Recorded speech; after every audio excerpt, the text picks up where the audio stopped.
Awesome. Welcome everyone to our Tuesday monthly marketing webinar. Today we will be talking about email marketing for farmers markets.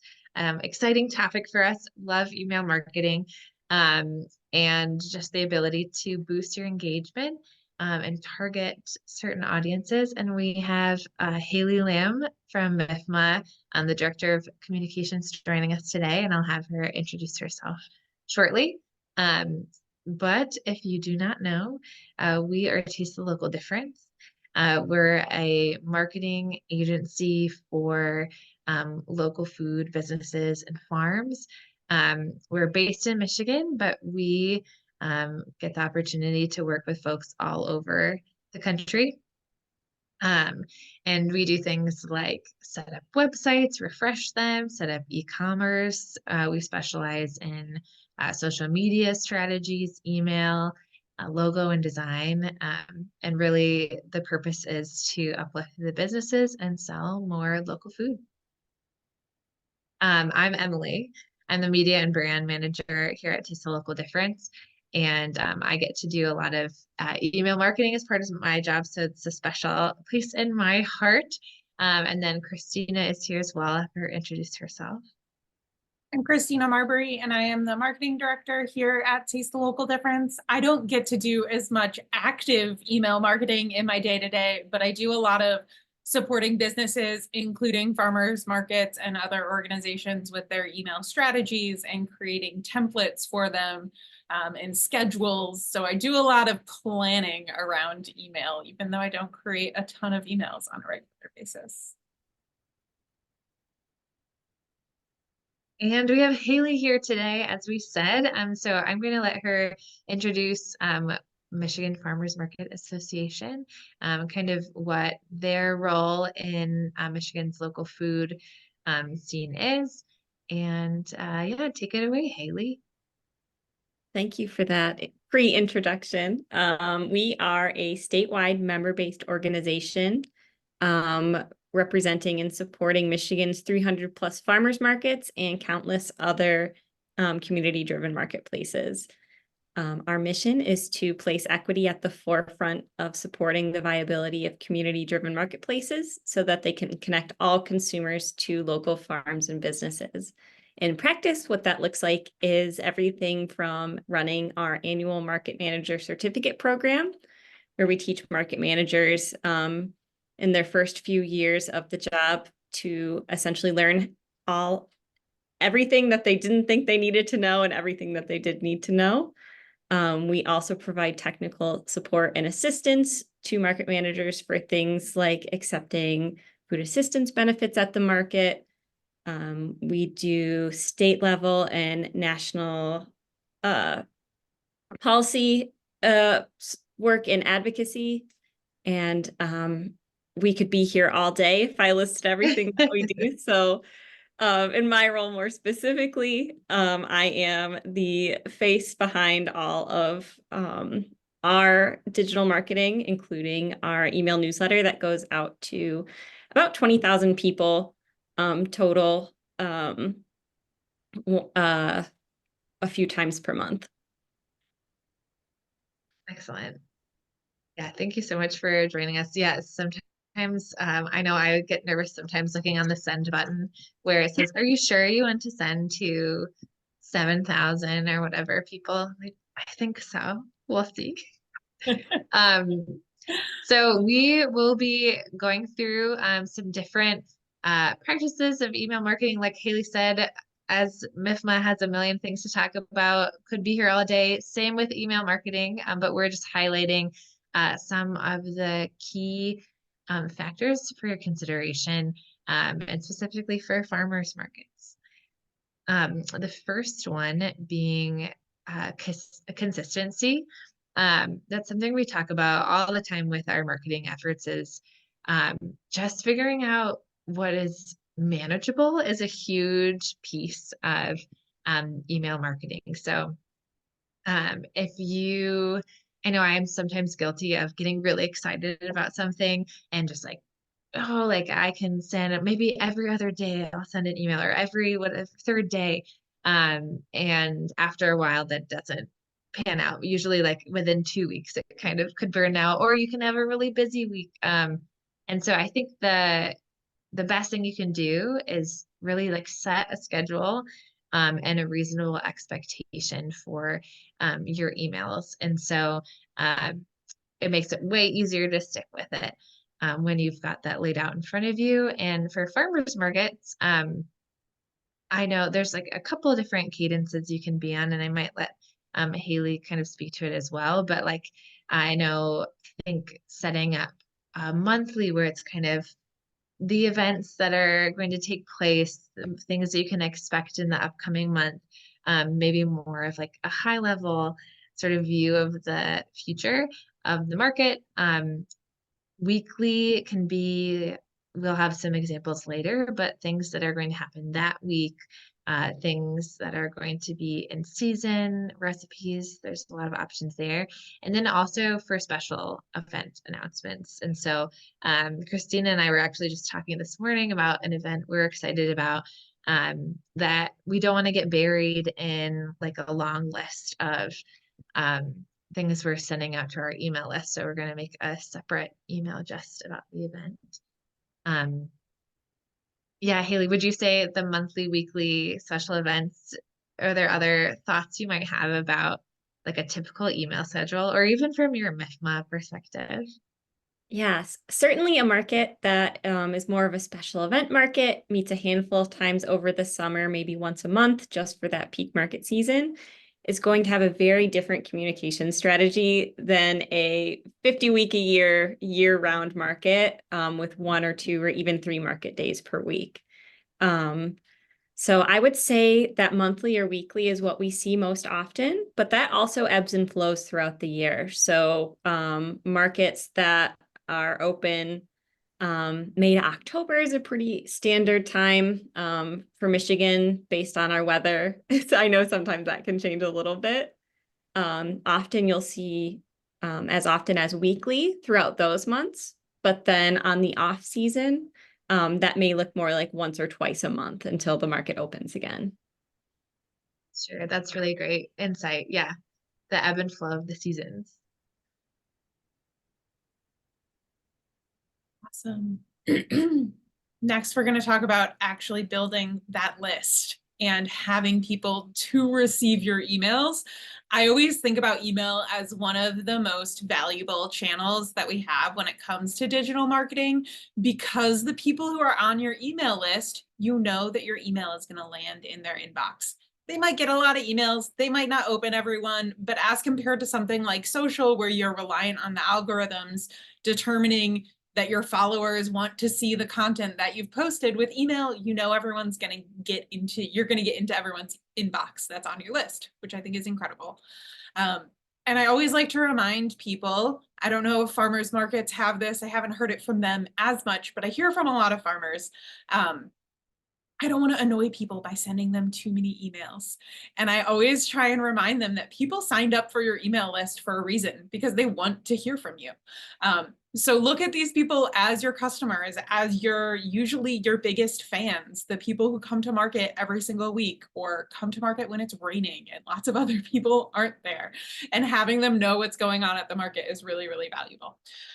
So how do you actually make that happen? We've got 4 ideas here. There are a million things that you can do, but baseline things are: make sure that there is a sign up form on your website. Basic beginning statement. You can, depending how you have your email list set up, you can almost always automate it. So they fill out the form on your website, they automatically get added to your email list. MailChimp and Constant Contact have a lot of partnerships with website builders to be able to send that information really easily. Paper sign-up forms can be frustrating because you have to take the email addresses from the paper form and put them online. But we have found them to be extremely effective in the local business world. Having a paper sign up, having a clipboard at market for anyone who comes up to your, whether it's a building or a tent with a table. If you have kind of a market manager space at the market, having a sign up form there is really, really effective. I think it's less effective, but you can also have like a QR code or something along those lines to get them to sign up directly on the website where you won't have to enter their information. But some folks are much more likely to write it down if they see the list there. But you can print those QR codes on print materials, on signage. Tell people that you have an email list. It sounds basic, but telling those customers you see every week, hey, did you know we have an email list? Are you on it? We send X, Y, and Z updates this often about what's going on at the market.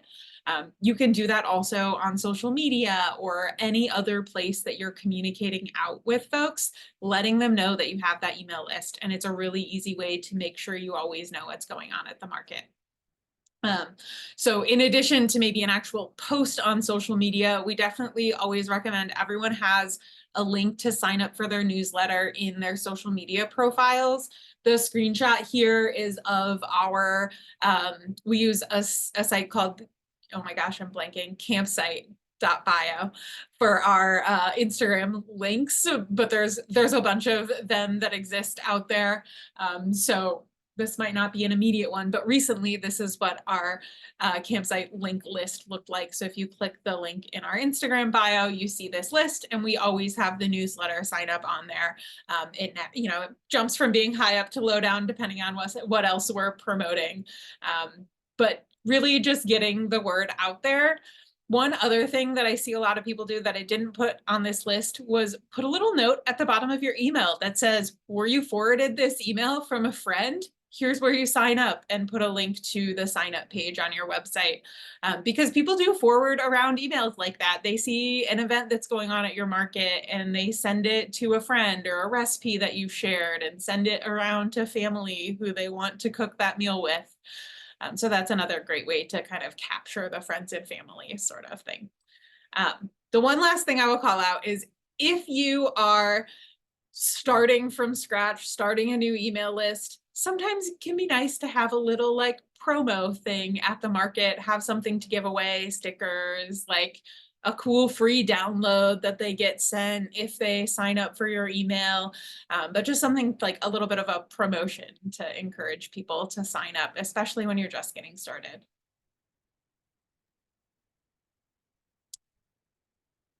So I'm going to talk a little bit about that piece that we referenced in the beginning / the title of this webinar. I think the cool thing about email marketing is that way that you can kind of group your audience. So like Christina was talking about social media, you don't have a ton of control about who is receiving your content. Maybe if you're doing ads, that's a little differently, but email, you can segment your audience based on who they are, what they do. You get a lot of information. MailChimp is something that we use, but a lot of different marketing platforms or email marketing platforms, like this is pretty standard that you can see who's coming in from what, and then also being able to manually like put in categories for your audiences. So the goal is to target specifically to those audiences and like write copy, write email subject lines and things that will be most relevant to those folks. And so we've got an example kind of to play out for you. Oh, well, also before that, so we can see like, where did they sign up? So like, did they sign up at a special event? Or maybe a volunteer day might give you some more information about what kind of folks, like, are they interested in like volunteer and community outreach? Or did they happen to come to market? You can also, on your sign up forms, segment by just asking them a question like, what is your zip code? Or like, are you affiliated with an organization? And I don't know, there's other things. Christina, Haley, do you feel like calling out like a segmented audience? Maybe, yeah, I mean, if they're like directly in that area based on visiting a market. Yeah, there are so many different ways that you can do it, but I do like the type of subscriber for markets specifically. I think every business or organization type has different ideal ways to segment their audience. But for markets, I think like whether you are a customer, a vendor, a partner organization is definitely a really simple way to do it. If you wanted to get really in depth, you could do like a separate locals email and an out of towners email if you are in an area where there are a lot of tourists and maybe only certain things you want to send out to everyone, or you want to do like local specials or something along those lines. I also like to tell people that I think it's great to segment up front. And even if you aren't going to use it immediately, segmenting your audience from the beginning is going to make it easier in the long run. So if you have some of those ideas, you're like marinating on them, but you don't want to implement them right away, it's still worth creating that segmentation and then using it when you're ready. Christina said it really well. And again, if your market is part of a larger organization, like a larger nonprofit or even the city, there may be like sister programming alongside it. So you have the market and a multi-farm CSA and, you know, the work that the nonprofit is doing. So that can all fall under one umbrella when they sign up, or you may choose to keep those lists separately, depending on your organizational structure. That's a great one That's a too. great point. Great. So here's my little example um, of how you might tailor your messaging to different audiences. So in this scenario, there's a guest musician coming to town, needs extra space for the band to set up. So the market wants lots of people to attend, but they want to message that clearly and also let vendors know ahead of time so they can be prepared. So in this scenario, we have 4 groups we're communicating with. So the market goers, creating hype around the event and making sure like folks want to come and they have all the information they need to be able to attend. So like parking, if that's changing, or just maybe they just signed up and are first timers to the market anyway. So just parking, what's going on. We can do what's going on in the market as well, but maybe give those details up front um, on time, etc. Your vendors focusing on how the setup will affect them, and maybe they need special accommodations for that, or there might be different locations for maybe like food assistance dollars or tokens or things. Maybe that's in a different location and they want to direct market goers over there, but that location's changed or any information. And then also just thanking them for being an awesome vendor and also like being flexible just to maintain the positive relationship with your vendors. Organizations, maybe those are your sister organizations or just community partners, extending a special invite to them and also to encourage them to spread that message in their networks. You can do sort of like a media trade or something where, hey, we're gonna like, we'll list you as kind of like a sponsor to the event, or we'll be like shouting out people in our socials for this like if you like share it with your audience or whatever you want to do, but there's special offerings you can do for those groups.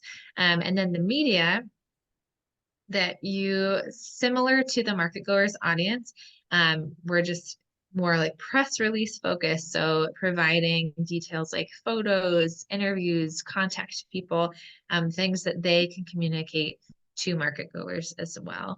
And so in this scenario, there's one thing happening, but all these groups benefit from specific information. So that's an example of how that could happen. All right, this next section, I love that, by the way, Emily, how you broke out a very specific example, because it is challenging to know what do you actually do with segmentation when it's a little less obvious. Totally.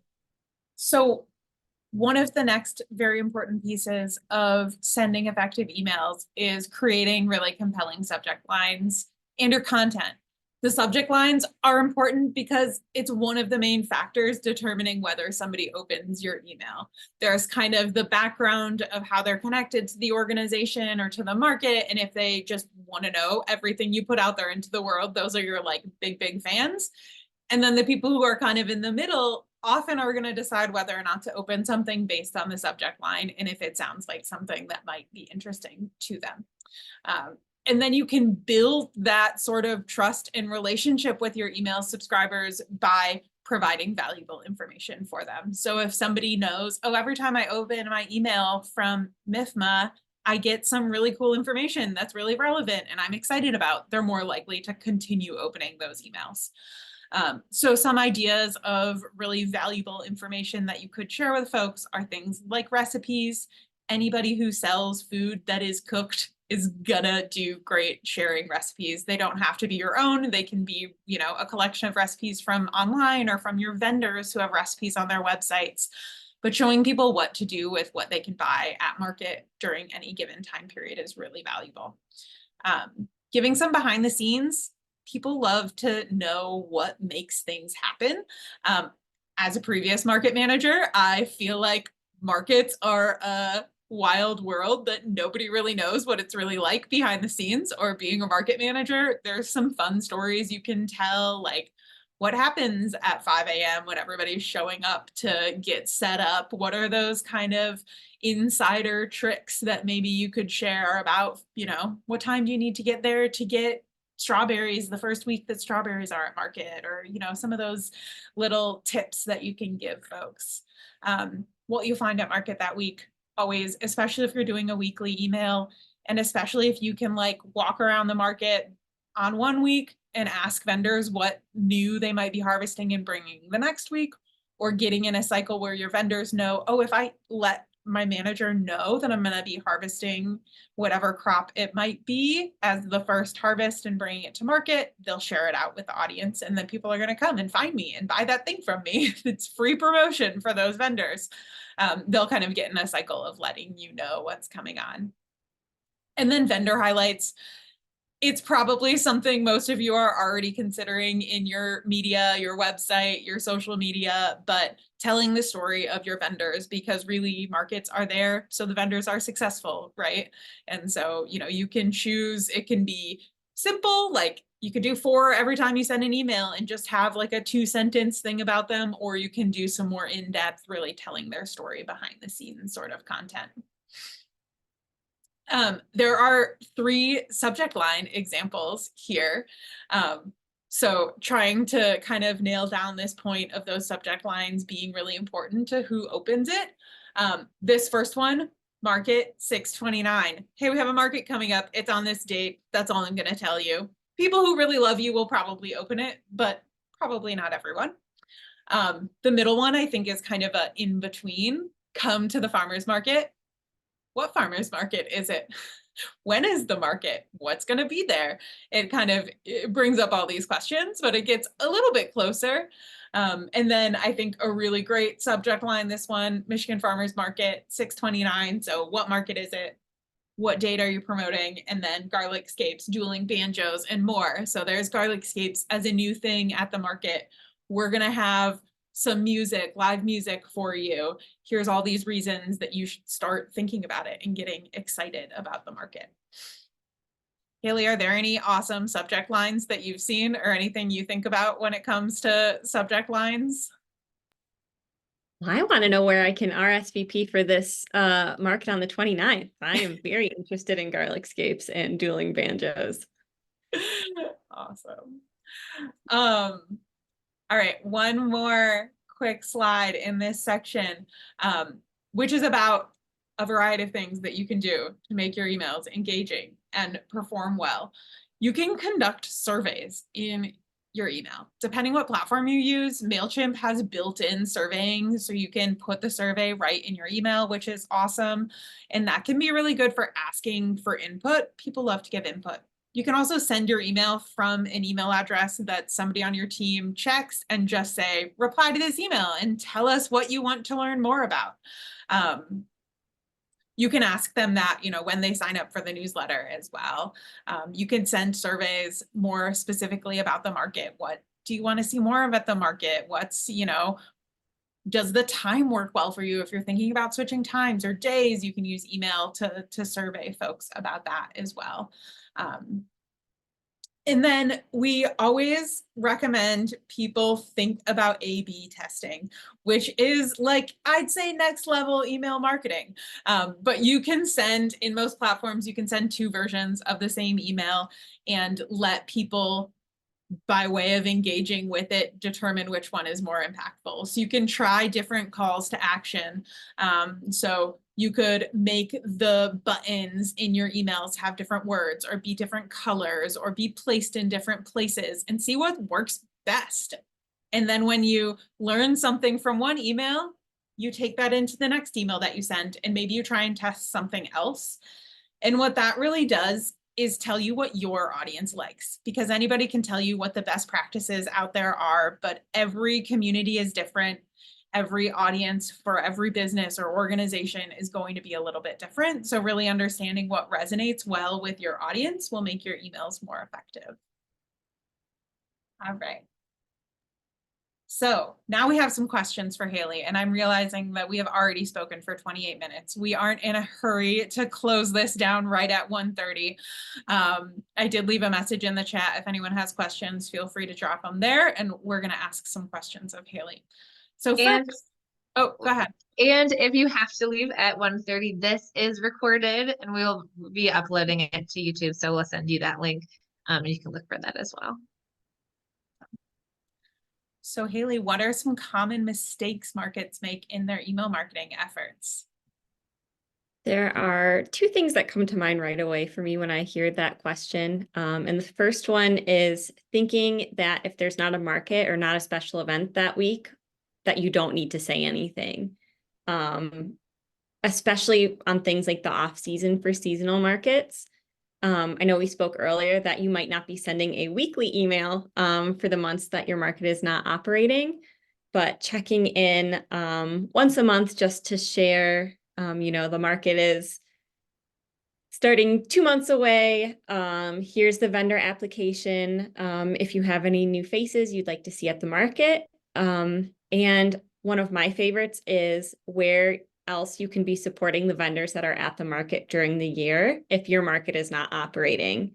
So markets nearby your market, if there are, if they have online storefronts that folks can support or physical storefronts in your town, making sure you're keeping those vendors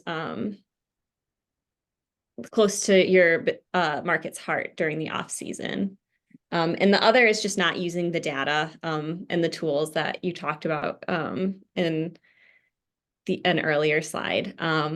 With most email newsletter software, there is some fee associated with it.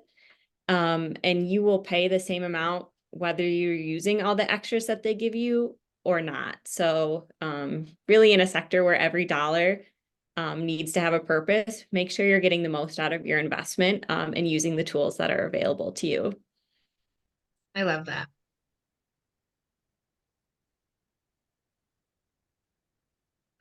We've talked about some of these, but we'd love perspective from you, Haley, of what kind of content is awesome to share from a market manager, and then how frequently. Again, we've talked a little bit about that, but if you could expand on it, that would be great. Well, if you know MIFMA, you know one thing that we say time and time again is that each market is as unique as the community it serves. So there's no one right answer that's going to be the right choice for all 300 some markets that are in Michigan. So this is a place to be, I think, really honest with yourself as a market manager about your capacity and where you are right now. So if you're first starting out with an email newsletter, it's something newer for you. Your dream might be a once or twice a week newsletter with very specific custom content. And while, again, that's an incredible goal and something to look forward to, starting maybe with something simpler once or twice per month and building up from there. It's all about the consistency. If folks don't know if they're going to hear from you in 2 months or 2 days, they're not going to find your newsletter very valuable because they can't depend on it. And as far as content, I think we've heard some incredible ideas so far. And that is another place where, depending on your capacity, you can outsource some of that work. So instead of writing a custom vendor profile, have your vendors draft it themselves and highlight the things that they want to, or send out a short survey to your vendors each week, asking what products they have, and copy and paste that over into a template that you use week after week. So always trying to find a way to save a little bit of time, but still provide quality content. And there's lots of ways to do that. I think you brought up something that we didn't mention earlier, but templates and how email marketing, like you don't have to reinvent the wheel, as they say, every time. It can be really just like plug and play different information, but it's not something you're creating from scratch every week, which I think is super helpful, especially if you're considering it and it feels overwhelming. That is something to keep in mind. Yeah, we creating email templates is something that we do for clients a lot. And they always respond in saying that it's made it so much easier to send emails because they have this thing to follow. And it's like, okay, I need to highlight one product, one vendor, and share a recipe, or whatever that mix of content that's right for your market. And then you have this outline and you just have to fill those boxes instead of starting from a blank slate and feeling kind of overwhelmed, like you don't know where to begin. And you can create them yourself, and most of the platforms out there have templates you can use as well. All right. So how might a farmer's market manager measure the success of an email marketing campaign? Yeah, I think, again, talking about what comes with the platform that you're using is a great place to start. So the email marketing service that you're using most likely provides some data, and maybe even some analysis of that data. So telling you how many people that you sent it to opened it. So like what percentage of people actually opened it, and then what percentage of people who opened it actually clicked on it. What are they clicking on? And comparing those to like industry standards or benchmarks that you can find online is one way to get kind of a general sense of how you're doing. But speaking of data, if you're collecting it from your shoppers, whether that's at the market through like a clipboard survey or a dot survey or anything like that, you can include some information about your email newsletter in that. So if you're asking folks how they heard about the market, add an option for email newsletter or something to that effect. So you can start to see, okay, yes, it's great when people open the email at home, but the end result we want to see is increased traffic at the market, more people coming and spending their dollars with local businesses and farmers.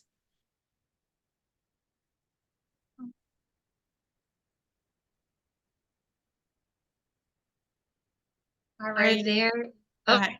Go ahead, oh, Emily. yep. Haley, are there any markets that you've seen do it really well?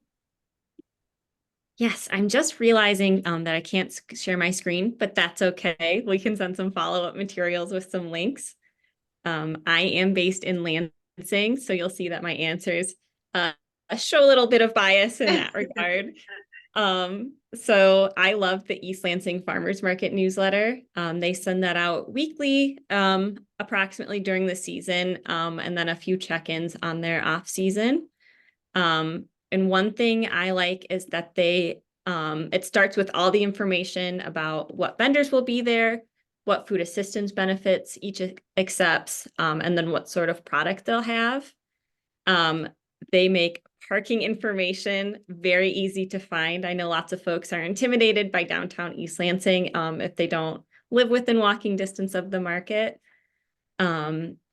And so having that information clearly available in every email, because people don't always remember things, having a reminder every week is really important. And finally, they share information and really attractive like graphics, which is great, but they also include that in written out text. So not only does the email look really good, it's accessible to a wider range of people, whether they're using assistive technology like screen readers, or maybe you just don't have very good home internet and those pictures aren't going to load. So that way you get the best of both worlds. It looks good, but everyone can access that same information. My other example that I always mention is that the Allen Neighborhood Center's Veggie Box newsletter. That's available virtually, but also in a print form when you pick up your CSA share every week. And again, it covers a lot of the information that we've already talked about. So like what's included in the box, a vendor highlight about who produced one of the products that week. And just speaking as a former shareholder of the box, it's been a few years since I have participated, and I can still say exactly in my kitchen where all my weeks of Veggie Box newsletters were because I saved them and I do pull them out when I have a little more of something in my garden than I expected and could use some ideas. I find a great deal of value in those, even over time. Thanks for sharing those examples. We have one on the last slide as well, and we'll send this out after, and so you can see this for yourself, but it's a lot of the things that Haley mentioned. This example comes from, well, now I can't remember, but it's Phil. The Marquette. Oh, yes, Marquette Co-op. Yep. And so those forms of payment, market FAQs, there's just so much valuable information that can be included. And this is also something that can be built out over time. If you just want to get started doing your email newsletter, like don't feel like every single one of these things have to be implemented right away. So we always encourage starting small with some of that core information and building out over time. I think that, can I just say one thing? I think that Yes, of course. some of the things Haley mentioned as well is a good example of an effective use of a template. Like all of these forms of payment, market facts, like there was a section about sponsors. That is all stuff you can leave in your template and you don't need to update every time, but that it's really nice to have easily accessible for consumers. So it might look like a really long email, but not all of it is information that has to be updated every single time. Amazing. We've kept you 9 minutes over. Haley, thank you so much for being here. Questions, I have not seen any come up in the chat, but would love everyone to know that we are available to answer questions. You can contact us at our website, or our emails will be sending out information after with a follow-up as well. And of course, Haley is with MIFMA, and I'm sure she will be excited to share her information with you as well. We, again, we started by saying we do some of this stuff all the time. We do all of this stuff all the time. And so if you ever need support, you can check us out as well. We have some free resources on our website and tips and things like that. Haley, do you want to add any notes before we close out for today? No, I think you've covered it really well. Thank you. We're really glad that we were able to get some insight from you. And Christina, it's always wonderful to talk with you as well. Go to Taste the Local Difference in MIFMA. Awesome. I hope everyone has a great week and a wonderful market, whatever day it might fall on this week. Yes, and send us your emails if you are excited about them. We'd love to see. Yes. Awesome. Bye-bye, Bye. everyone.